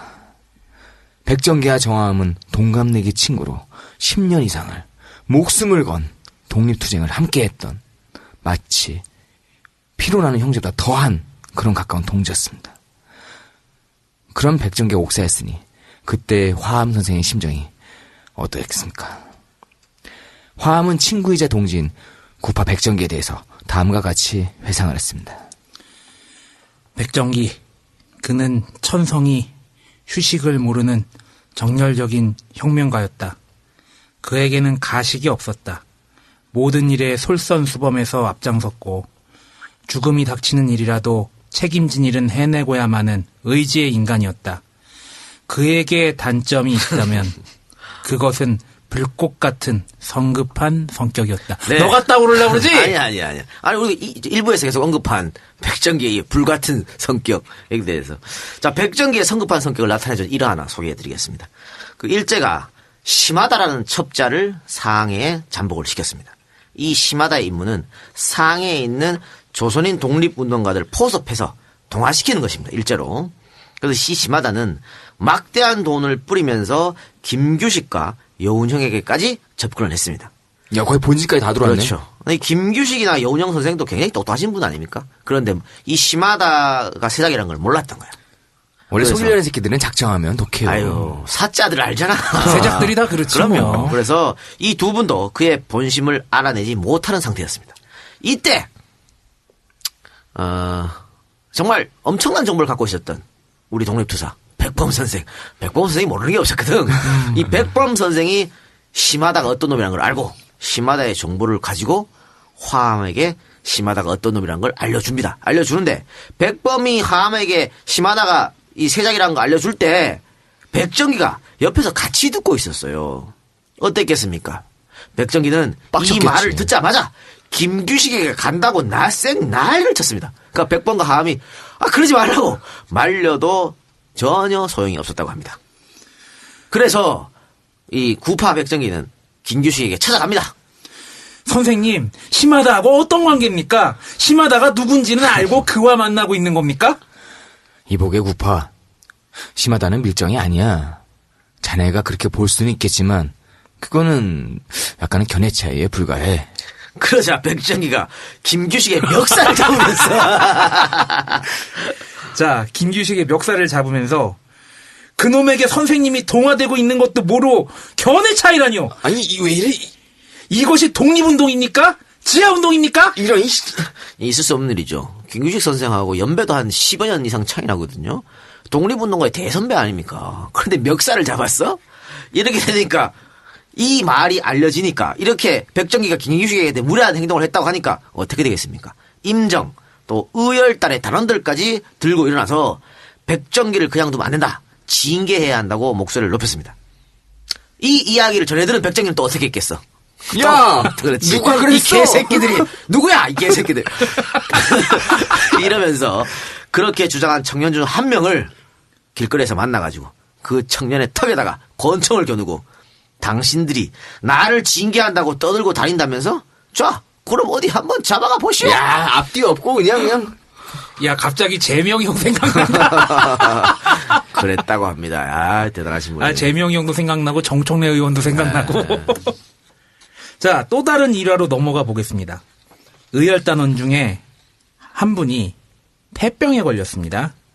폐병은 전염이 되는 병이죠. 그래서 그 누구도 이 의열단원에게 가까이 가지를 않았습니다. 또 이때는 또 치료약도 없어가지고요. 예. 이것을 알게 된 백정기는 그를 자신의 숙소로 데려와서 같이 자고 밥도 먹었습니다. 아이, 쉬운 일이 아니죠. 쉬운 일 아닙니다. 폐병쟁이하고 같이 밥을 폐병쟁이하고 먹어? 뭐야 이거 이렇게 되는 거지. 네. 뻐쩍뻐쩍 말라가거든. 너도 폐병 환자 출신이잖아. 당연히 폐병은 백정기 선생에게 전염이 되었습니다.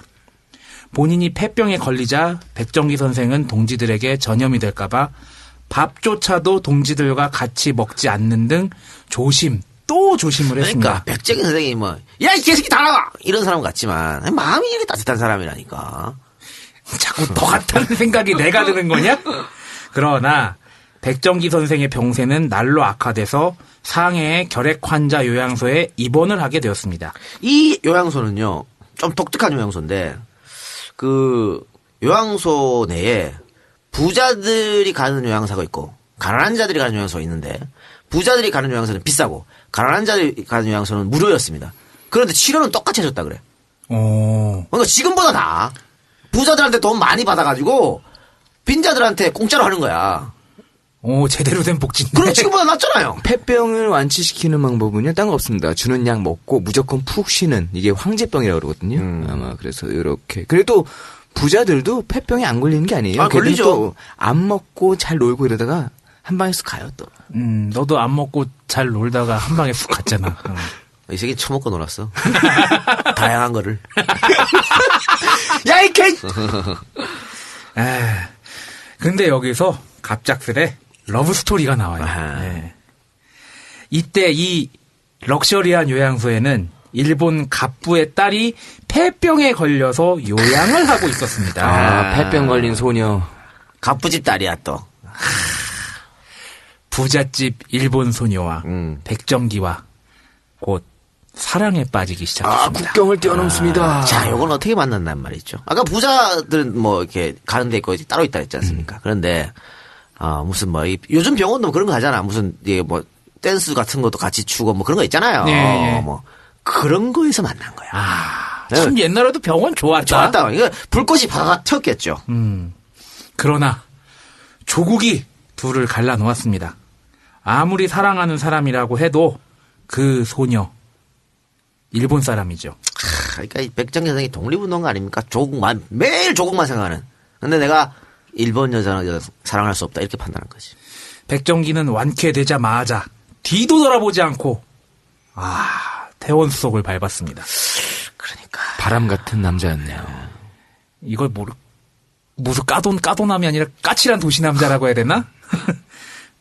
소녀는 그런 백정기를 붙잡으며 백상 어디든지 따라갈 테니 나를 놓고 가지 말아주세요 구다사이. 당신이 가는 곳이 어디인지는 모르지만 당신 옆에서 죽으면 여한이 없을 테니 부디 저를 데려가 주세요 구다사이. 야, 정말 사랑했나 보다. 아니 그러니까요. 이 소녀도 백정기가 뭐하는 사람인지 알았을 거 아니야. 알았겠죠. 독립운동하고 그랬네. 그런데 자기가 다 놓고 어디든지 당신이 가는 곳이면 따라갈 테니까 나를 데려가라. 정말 지고지순한 사랑이다 이렇게 말할 수 있겠습니다. 근데 백 선생도 말이죠. 아니 뭐 그냥 너라면 그러겠지 개새끼야. 아니야 약산 선생도 그랬을 거야. 어떻게? 아니죠. 약산 선생이 야, 일단 따라와봐. 뭐 이렇게?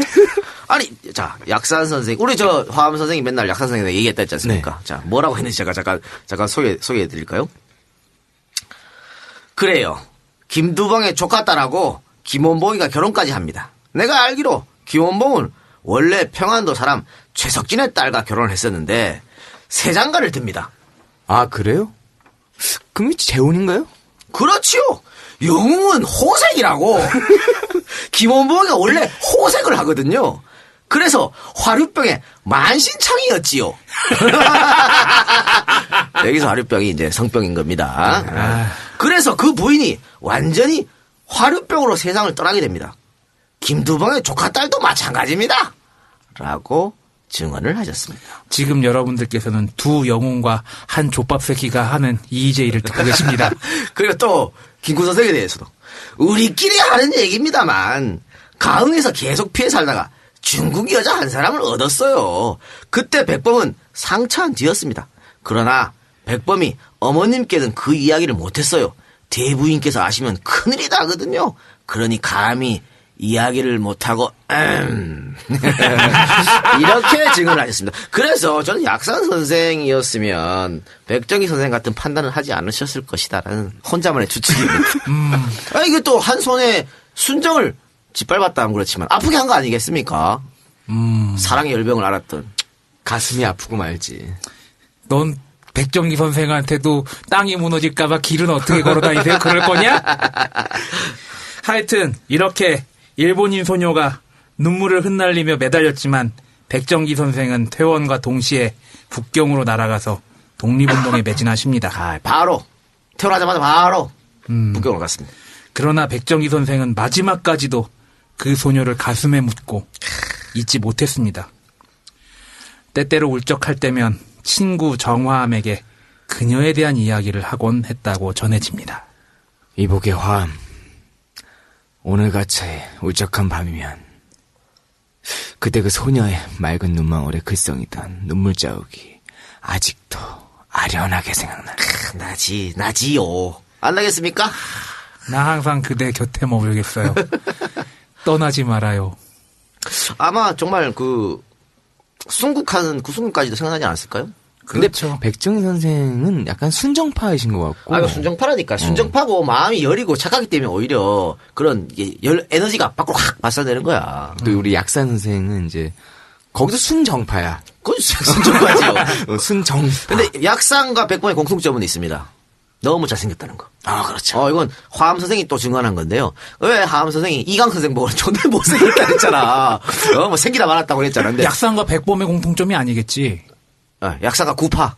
구파의 공통점. 백정기 선생의 공통점. 야, 그러니까 백범 선생은 사진으로 남아있어. 제가 지금 정신이 없어요. 그러니까 구파 선생의 공통점이 그런 거다. 그러니까 화암 선생이, 구파 선생이 정말 잘생겼다고 했거든. 얼굴이 새하얗대요. 그 옛날에. 폐병 걸려서 새하였나?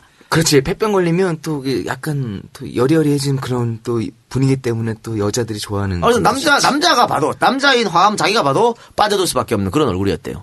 그러니까.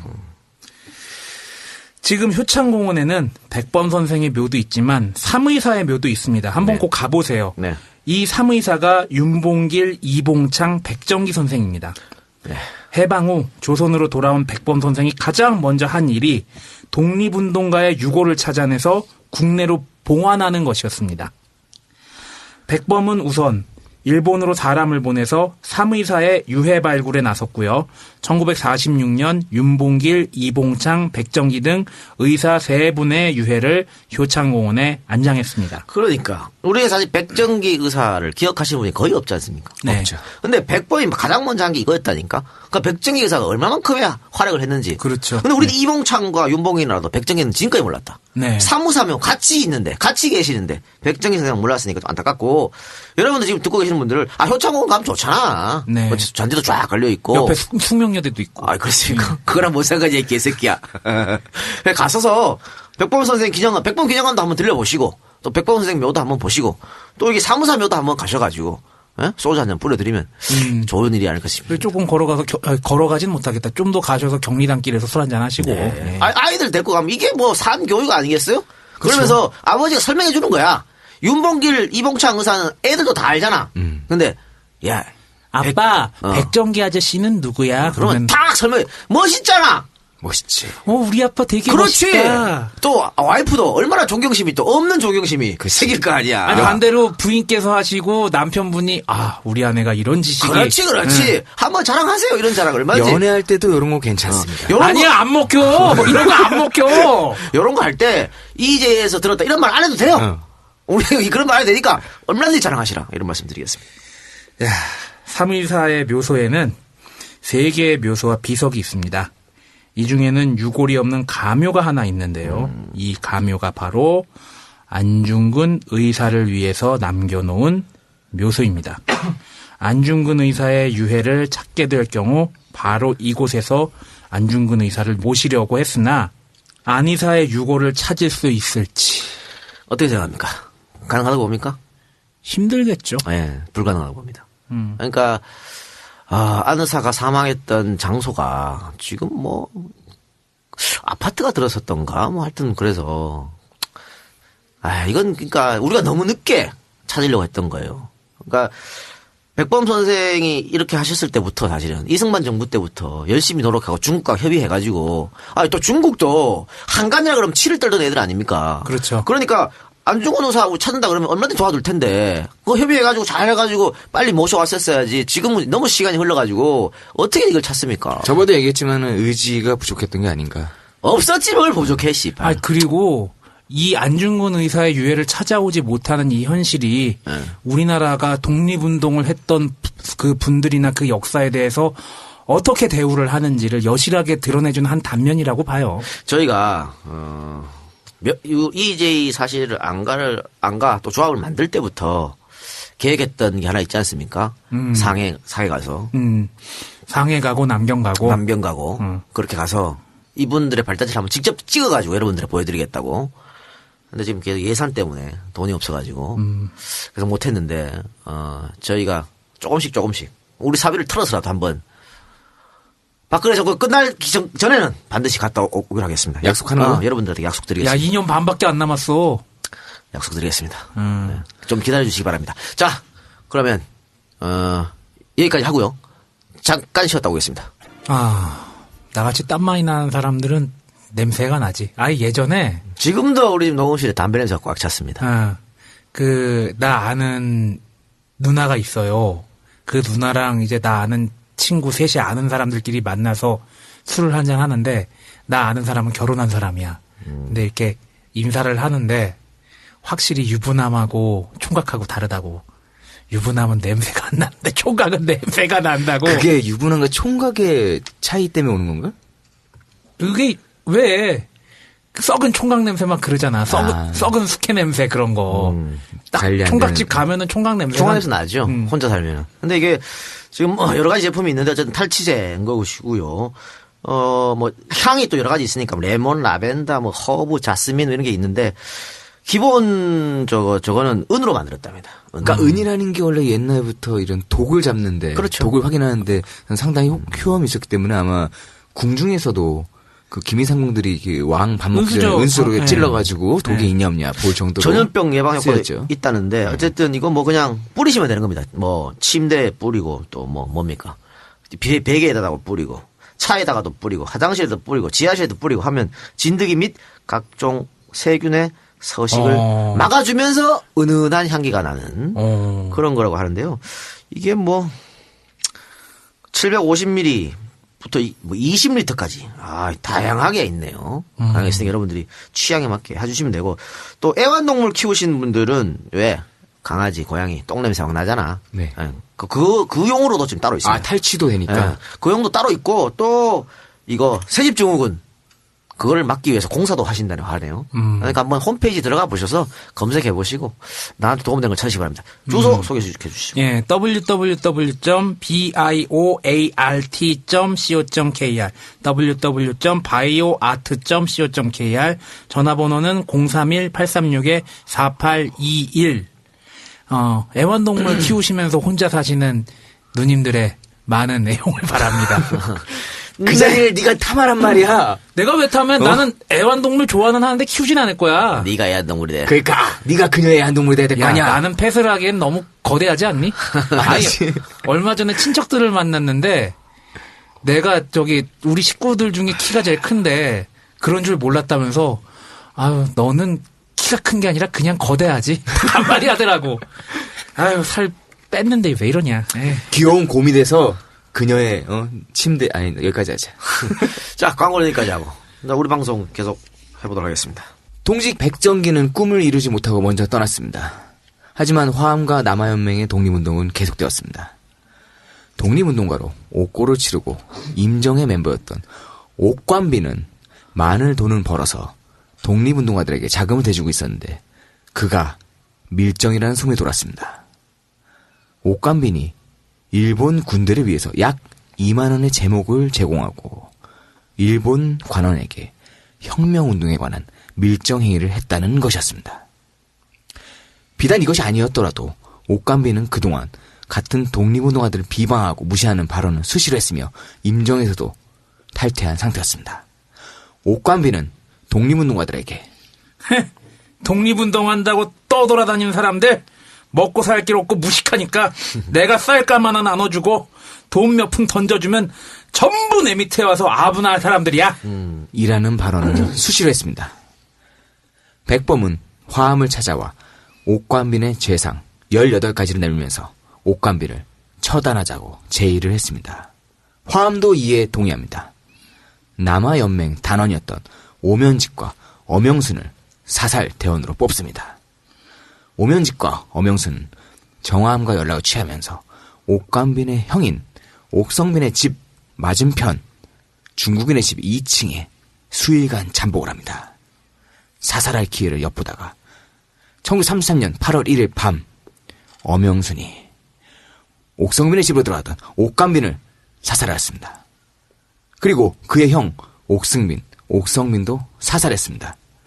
옥성빈의 죄는 옥성빈이 불족의 공부국에서 형사로 근무하면서 독립운동을 방해했다는 것이었습니다.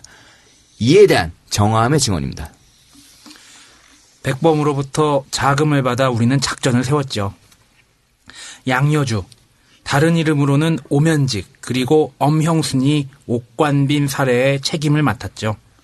옥관빈의 동정을 살피기 2달 뒤 우리는 이놈이 지 사촌동생 집 뒤쪽 정작 한 방에 사는 흥사단원 이 아무개의 처와 불륜 관계에 있었음을 알아냈지요. 야, 장난 아니다. 이 아무개는 항구에 조그만 세발 자전거 공장을 열고 있어서 집에 없었던 것입니다. 1933년 8월 1일 밤 12시가 넘은 깊은 밤 정을 통하고 나오는 옥관민을 엄영순이 그냥 쏴 죽였지요. 즉사죠. 하는 없겠네. 정을 통하고 나올 순간 죽었으니까. 그런데 말이죠. 이거 백범이 자금을 대고 남한인연맹에서 왜 했냐. 이게 합작품 아니겠습니까? 당시에 한인애국당에 돈이 있었습니다. 돈이 있었는데 단원들이 없었어. 그리고 남한연맹은 단원들은 있는데 돈이 없었어. 콜라보네. 그래가지고 합작 작품을 여기서 한 건데요. 사실 이 옥간빈이 밀정이냐 아니냐는 지금까지도 말이 많아요. 지금까지 말이 많은데. 네. 그러니까 왜 옥간빈이 사실은 독립운동할 때 자기가 잡혀가서 모진 고문을 당했는데도 그 자기들 동료를 불지 않은 그런 사람이었거든. 아니 임정의 멤버였잖아요. 임정의 멤버였고 그런 사람이었는데 돈을 많이 벌었어. 그 무슨 뭐지? 하여튼 무슨 사업을 좀 공장을 차려가지고 돈을 많이 벌었는데 돈이 많이 벌고부터 사람이 조금 바뀌었다. 이런 소문이 돌고 아까 얘기했던 거 있잖아요. 뭐 일본인한테 얼마 했었다. 그런 소문. 그러니까 확인된 건 아니야. 소문일 뿐이에요. 그랬는데 일단 백범이 18가지의 죄상을 가지고 화암 찾아왔다 그러면 제가 아까 백범의 정보력이 대단하지 않습니까? 그러면 뭐 백범의 말을 신뢰할 수 있는 것이죠. 또 그런 걸 다 떠나가서라도 이 옥간민이 계속해서 독립운동가들을 멸시하고 조롱하고 무시했기 때문에 그걸로라도 처단돼야 한다라고 했던 겁니다. 돈 몇 푼 던져주면 모두 내 밑에 와서. 그러니까. 지가 이제 돈 많고 공장을 그때 중국인들 부리면서 많이 운영했거든요. 그래서 또 언론계도 잡고 있어가지고 상위에서는 조금 힙하고가 있는 사람이었죠. 그러니까 함부로 못한다고 생각하고 지가 이제 마음대로 막 한 건데 그거 말고라도 또 이 독립운동가 어떻게 보면 동지 아닙니까? 동지의 아내와 바람이 나가지고 정을 통했어. 불륜을 저질렀으니까 그걸로라도 갈만하죠.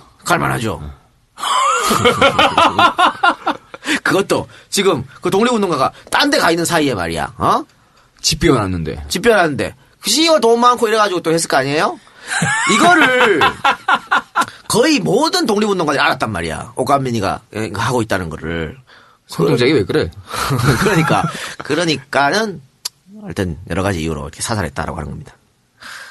그러면서 이 동생, 형들, 사촌 형들, 형과 사촌 형들도 같이 사살했습니다. 근데, 그날 사살한 건 아니군요. 다음에 사살했는데, 어쨌든, 이 옥간빈을 사살할 때, 나갔던 게 이제 엄형순 아니겠습니까?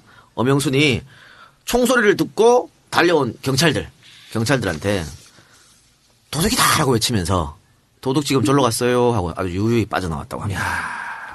근데 이 말이죠. 옥간빈 처형이 약간의 트러블을 일으킵니다. 어떤? 그러니까 백범이 자금을 내고 실행은 이제 남한연맹에서 했잖아. 남한연맹에서 한 거 아닙니까? 화암선생이 한 거 아니겠습니까?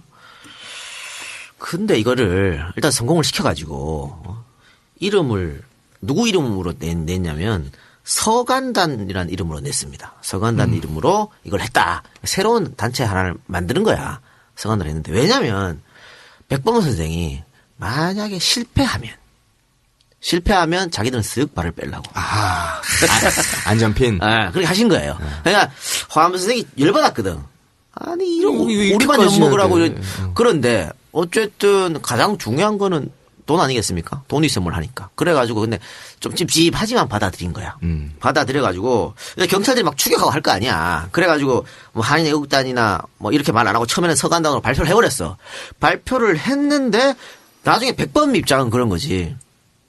또 중국 애들한테 또 자금 지원을 받고 하려면 우리 한인애국단에서 했다고 또 알려주는 필요가 있단 말이야. 이건 또 약간 또 명함을 또 우리가 뿌려야 되는구나. 그렇죠. 그래야 이제 중국 애들한테 또 돈 지원받고 백범도 워낙 돈이 없었으니까 중국 지원받고 해야 될 거 아니야. 그래서 처음에 서간단으로 발표했는데 백범이 이제 쓱 안공군을 시켜가지고 감성한테 보내가지고 야 우리 성명서 다시 발표하자.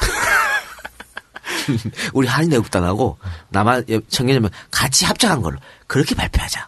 이렇게 된 거지. 아니 뭐 앞에는 그 뭐야 한 그러니까 거야 앞에는. 그래가지고 화암 선생이 내 하면 될 건데 있잖아.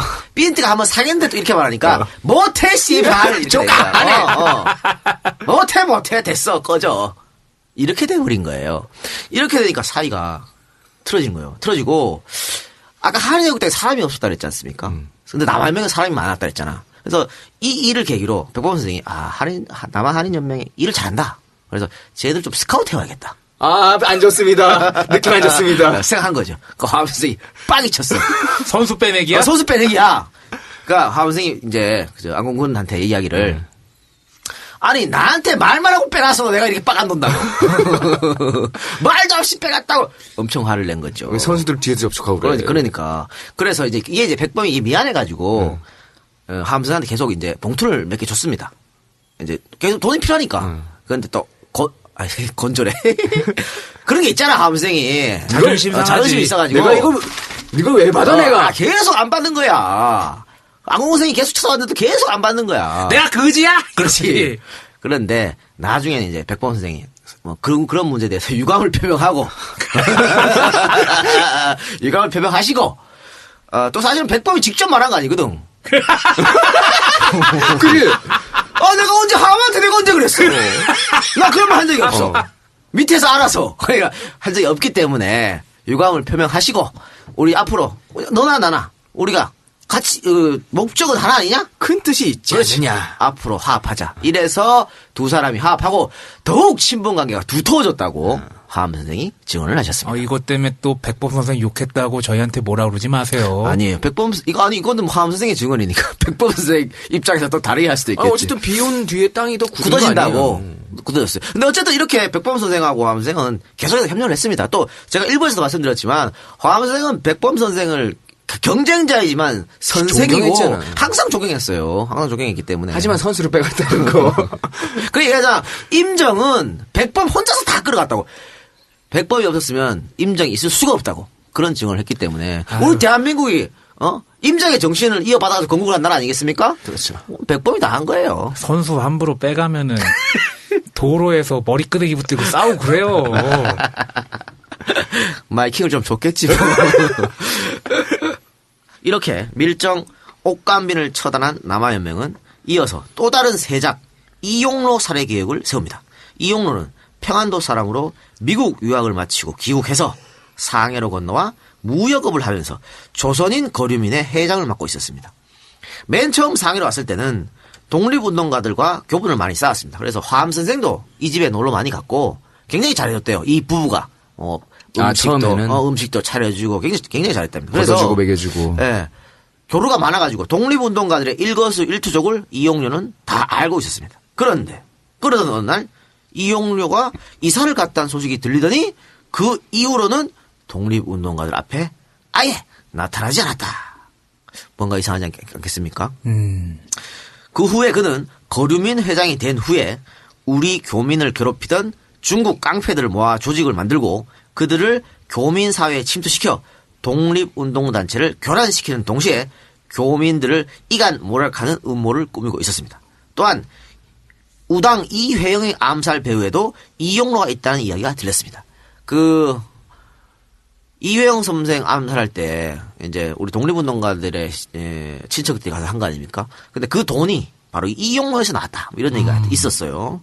그래서 한인 애국단이나 의열단, 남아연맹 모두 이 이용로를 처단하고 싶어 했지만 그가 살고 있던 홍구, 이 홍구가 그 일경의 경비가 굉장히 삼엄했던 곳이랍니다. 그래서 쉽지 않는 것이죠. 그리고 또 사살에 성공한다고 해도 홍구를 빠져나올 수 없었기 때문에 그를 사살하는 것은 쉬운 일이 아니었습니다. 또한 이용로는 사람을 만날 때 사전 약속을 잡고 왜 만나는지 목적을 이야기해주지 않으면 아예 만남 자체를 안 해주는, 그러니까 지가 언제 어느 순간 갈 줄 알았겠지. 그래서 이렇게 철저히 단속을 하는 사람이었다. 한마디로 미션 임파서블이네. 여러모로 작전을 수립하고 실행하기가 쉽지 않았다고 하는 것입니다. 그래서 이제 이용로 처단 어려움이 있었는데 그때 옥감빈을 처단했던 엄영순이 찾아와가지고 화암에게 찾아와서 처단이 어렵다 하더라도 그런 놈을 살려두면 안 되니까 어떻게든 당신이 계획만 잡아주면 내가 처리하겠다. 이렇게 고집을 부려가지고 정화암은 이용로 암살 계획을 세웠습니다. 화암은 이용로와 친한 임득산을 이용해 엄영순을 임득산의 심부름꾼으로 위장을 시켰습니다. 1953년 3월 24일 밤 엄영수는 이규창과 둘이서 이 일을 해치우겠다고 화암에게 보고를 하면서 본인이 가지고 있는 모든 것을 화암에게 맡겼습니다. 뭐냐면 죽으러 가는 거 아니겠습니까?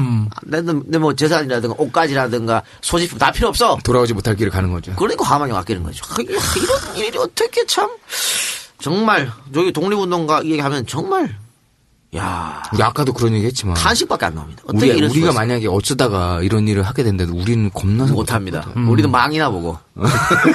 망이나 보겠냐? 그러니까 그걸 망 보는 것도 대단한 거야. 잡히면 같이 가는데.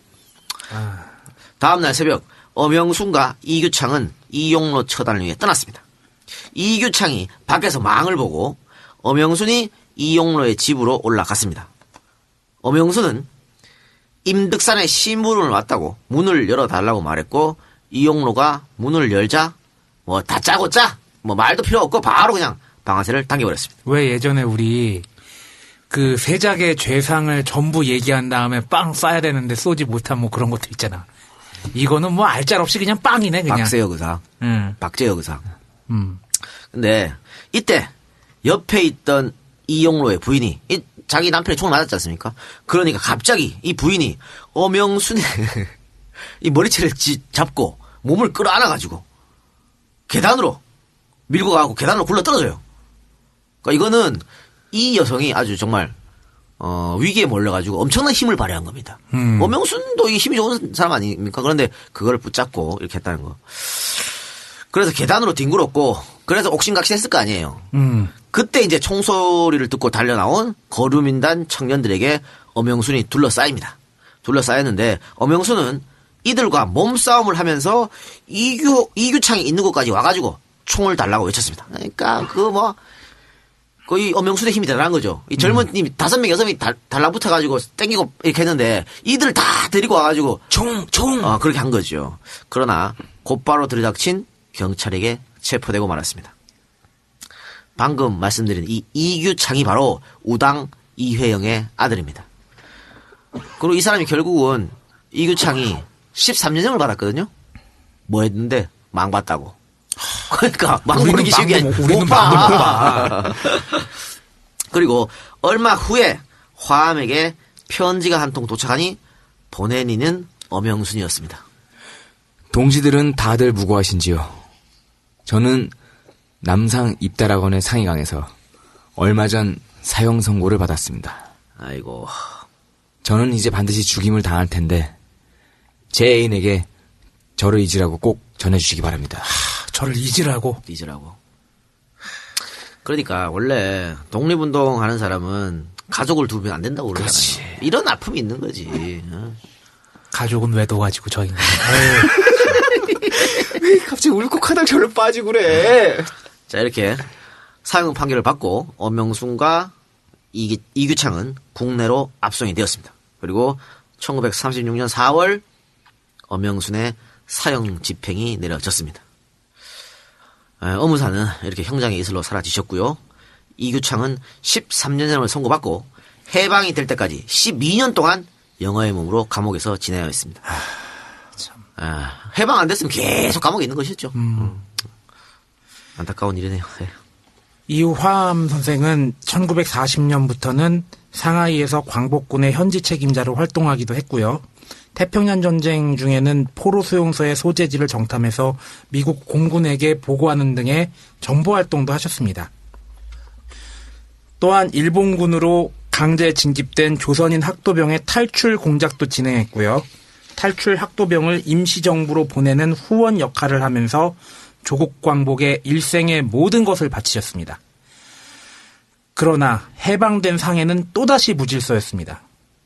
온갖 정당들이 새로이 생겨났고요. 해방 전에는 드물던 독립운동가들이 갑자기 툭 튀어나와서 우후죽순으로 나타나기 시작했습니다.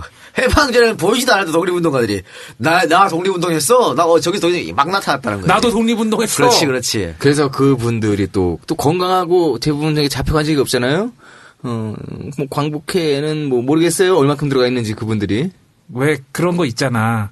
영화 같은 데 보면은 계속 세작 활동하고 그러던 놈이 갑자기 해방됐다 그러니까 태극기 갑자기 그래가지고 만세. 아이고 동지 안녕하십니까. 그렇지. 저 새끼 뭐야 막 그렇게 되는 거지. 얼마 전에 내가 어디 TV 프로를 돌리다가 잠깐 봤는데 이게 조작된 독립운동가인 겁니다. 그러니까 자기 아버지가 독립운동가도 아닌데 아버지를 독립운동가로 둔갑시켰는데 이게 가능했던 이유가 이제 독립운동가였던 김태원 선생이 사망한 거죠.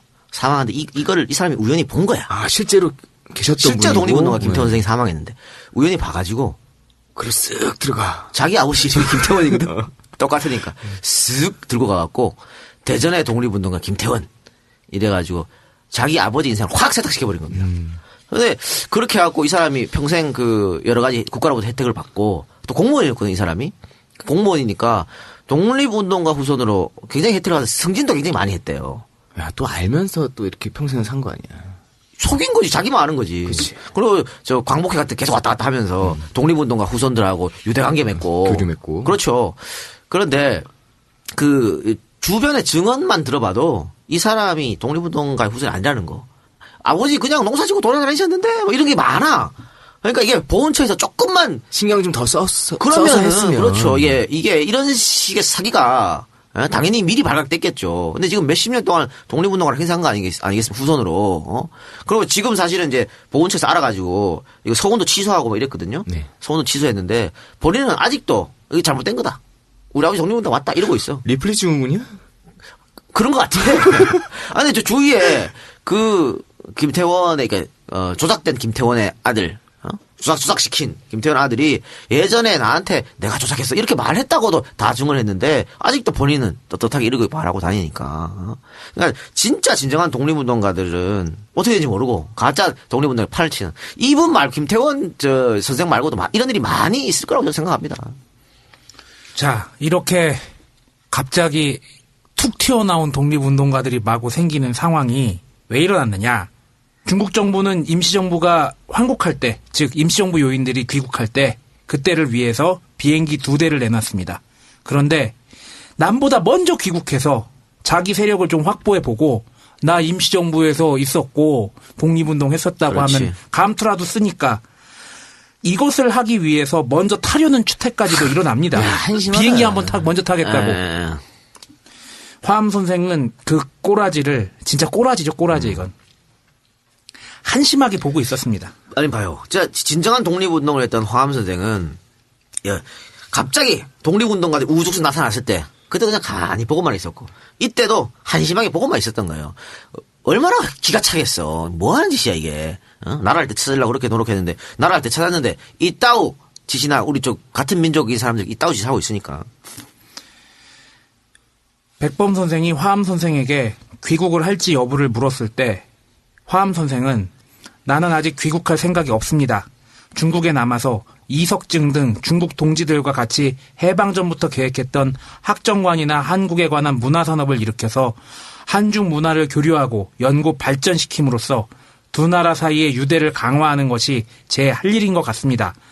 라고 하시면서 귀국을 거부하시고 중국에 남아서 상하이 한인 인성학교 이사장, 상하이 교민단 이사를 지내시면서 교민사회의 안정과 질서에 힘을 썼습니다.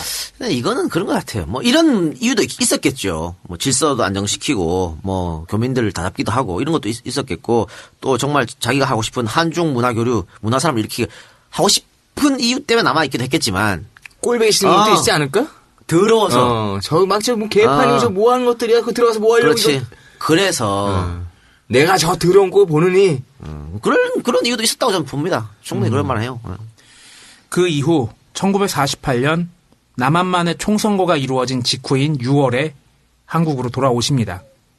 해방이 되고 나서도 3년이 지난 뒤에야 서울로 오신 겁니다. 이렇게 이제 화암 선생의 이제 해방 때까지 행적이 이렇게 나와 있는데요. 사실은 이 화암 선생은 아나키즘 바탕으로 독립운동 했던 거 아니겠습니까? 그러면 정화암 선생은 아나키즘에 대해서 어떻게 생각하고 있었는지 그에게 아나키즘이란 무엇이었는지 한번 살펴보도록 하겠습니다. 이것도 역시 이정식과의 대화에서 나온 내용입니다. 조선 아나키스트들에 대한 성격을 어떻게 평가하십니까?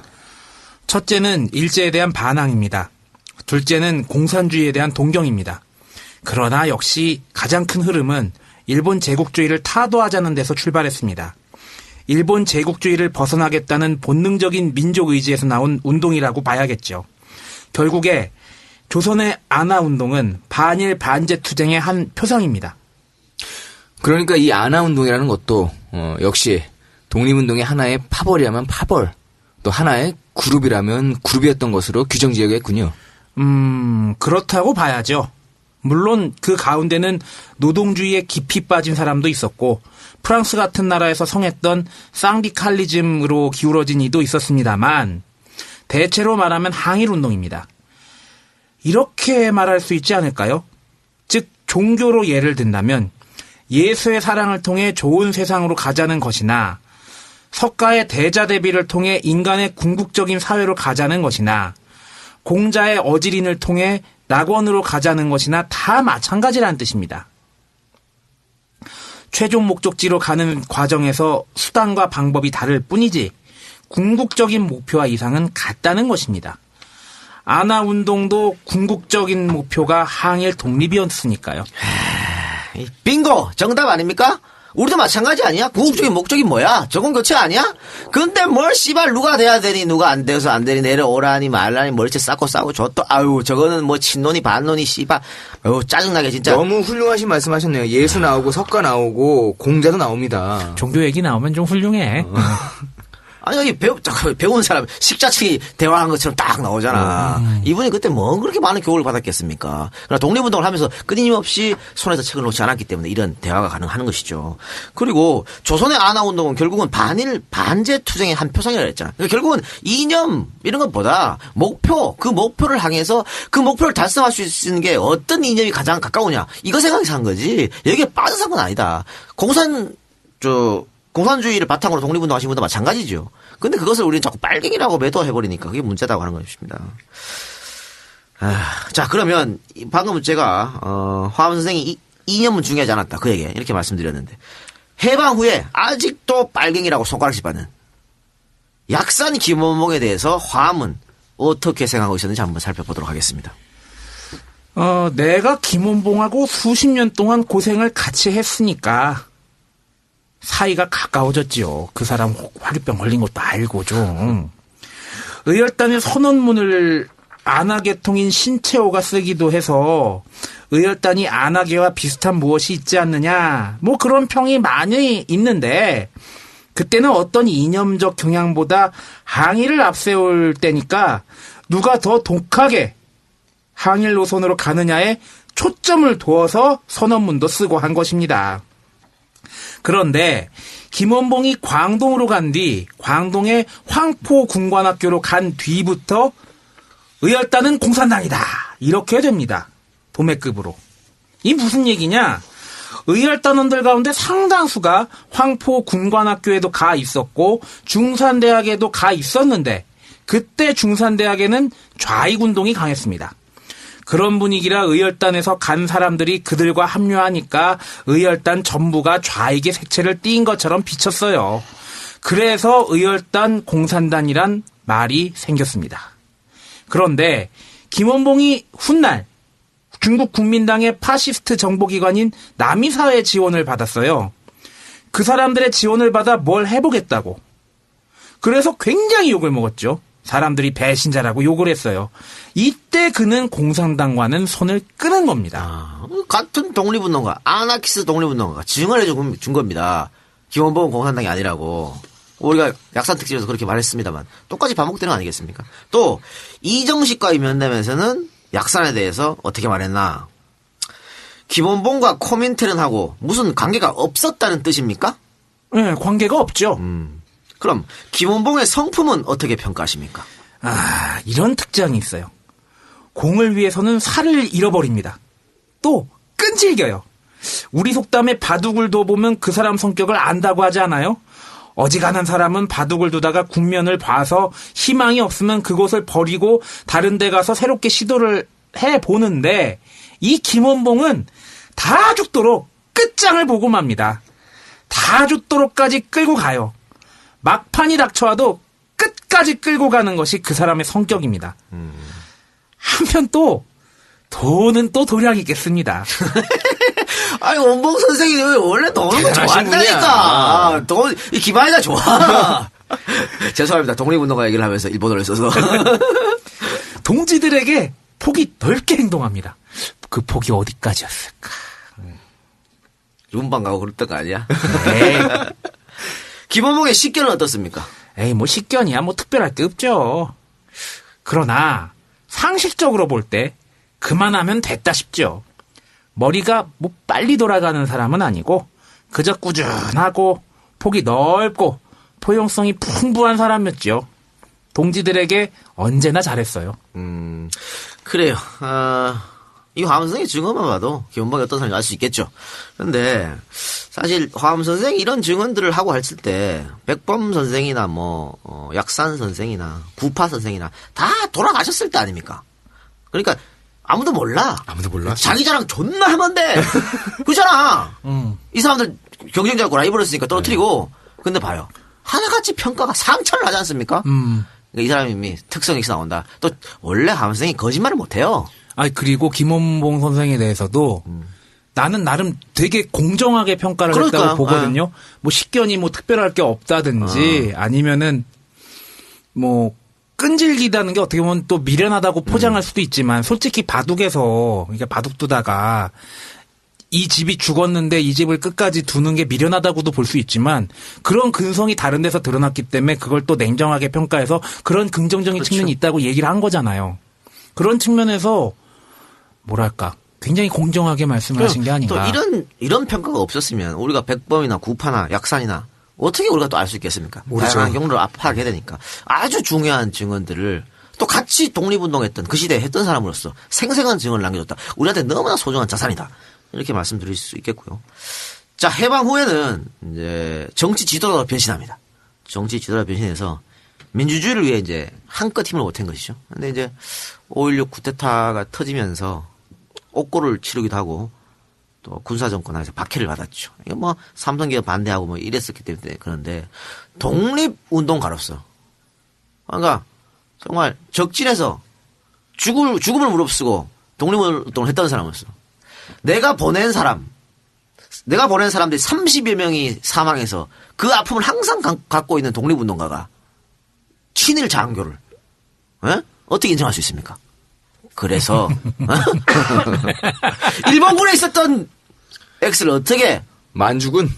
만주군 일본군이지 뭐 어떻게 받아들일 수 있어요. 그래서 아마 그랬던 것 같아요. 또 뭐 민주주의를 위했던 분이고 아나키스트 했으니까 그렇지. 그렇죠? 이게 뭐 박정희 독재, 이승만 독재를 참을 수 없었겠죠. 그 얘기는 다음 주에 합시다. 3부가 나오는 거예요? 아니, 그렇게 길진 않을 거예요. 길지 않은데, 제가 지금, 도저히 할 수 없는, 계속 지금 말도 더듬고 지금, 너무 상태가 안 좋아가지고, 다음에 하는데, 그 다음 주는, 이, 화엄 선생 3부를 안 끝내고, 딴 걸 하나 해갖고, 붙여가지고 하겠습니다. 예. 그렇게 하기로 하고, 어쨌든 이분이 지금, 우리가 첫 번째 시간에 소개해드린 대로, 전라북도 김제 출신 아닙니까? 네. 화엄 선생의 생가가 전라북도 김제시 장화동 214-1번지에 있습니다. 지금도 있습니다. 지금도 있어요? 지금도 있는데 약산 선생의 생가처럼 그렇게 그냥 을씨년스럽게 방치되어 있다라고 하는 것이죠. 오늘 이런 분들 좀 안타깝네요. 여러분들 김제 근처에 사시는 분들 시간 남으면 화엄 선생의 생가도 한번 찾아가 보는 게 어떨까 싶습니다. 우리가 기억해줘야 될 거 아니겠습니까? 그럼요. 우리가 지난주 마지막 곡으로 나를 잊지 말아요 틀었잖아. 잊지 맙시다.